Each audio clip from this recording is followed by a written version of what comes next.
Aygün xanım Səmədzadə və İlqar Fəhmi.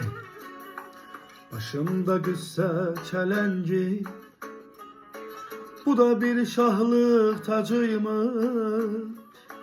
Deyirdilər inanmırdım, deyirdilər inanmırdım, Vüsal hicranla acıymış.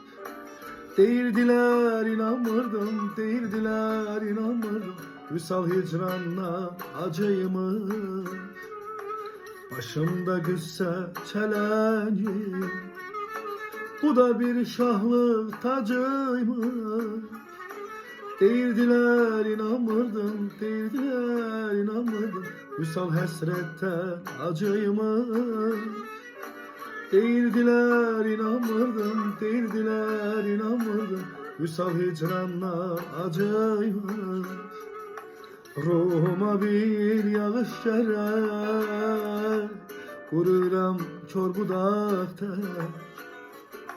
Dərdi sıxıb suyunu içmə, dərdsizliyin əlacıymış. Ruhuma bir yağış gələr, qururam kor budaqda. Derdi sıxıb suyunu içmək, derdsizliyin əlacıymış.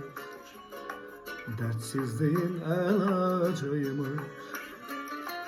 Deyirdilər inanmırdım, deyirdilər inanmırdım, Vüsal hicranla acıymış. Deyirdilər inanmırdım, deyirdilər inanmırdım, Vüsal həsrətdən acıymış.